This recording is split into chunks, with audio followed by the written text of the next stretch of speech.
Time and work का ही next question है। राम मोहन और सोहन कार्य को शुरुआत करते हैं तथा 5 दिन बाद राम कार्य छोड़ देता है। कार्य समाप्ति से 3 दिन पहले मोहन कार्य छोड़ देता है।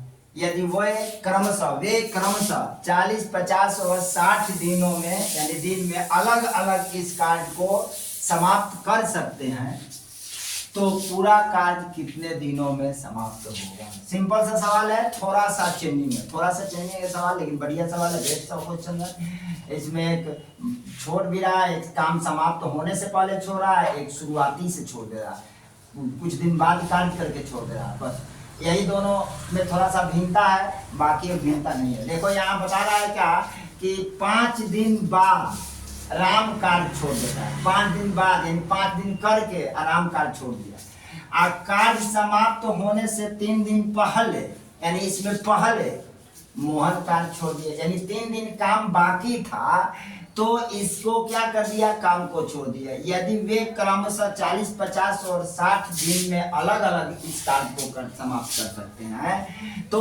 पूरा कार्य कितने दिनों में समाप्त करेंगे। रेशियो ले लेते हैं मेरा भाई, यहाँ ले लिया राम अनुपात मोहन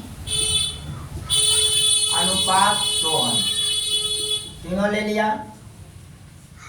राम अनुपात मोहन अनुपात सोहन, यहाँ क्या हो जाएगा आपका डे हो जाएगा।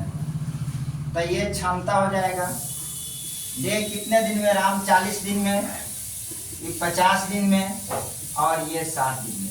तीनों का एलसीएम आपका ले ले, क्षमता नहीं है, डे है, क्षमता नीचे लिख लेंगे, क्षमता ये आपका डे है। तो इस 600 आपका एलसीएम होगा, यानी टोटल कार्य कितना हो जाएगा आपका 600 हो जाएगा। इसे भाग करेंगे तो 15 चौका 60, 15 दिन में ये करेगा। इसे भाग करेंगे तो 12 पंचे 60, 12 दिन में करेगा। इसे भाग करेंगे तो ये 10 दिन में करेगा। अब टोटल काम तो यहाँ कितना है 600। कह रहेगा कि ये राम शुरुआती 5 दिन काम किया था, ये तो 5 दिन काम किया।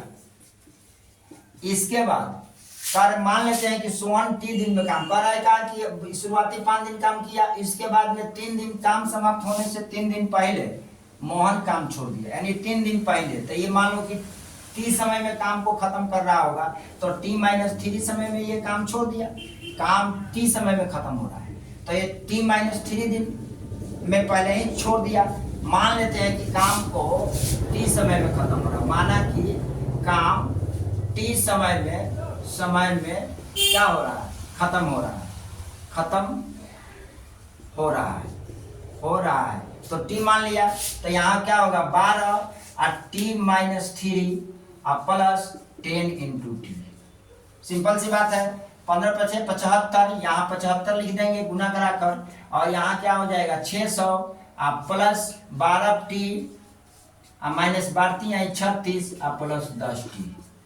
अब क्या करेंगे, इसको इससे घटा देंगे तो 600 minus 75 equal two plus minus में इसको ला दे इधर प्लस कर दे 36 बराबर 12 10 22T जोड़ देंगे।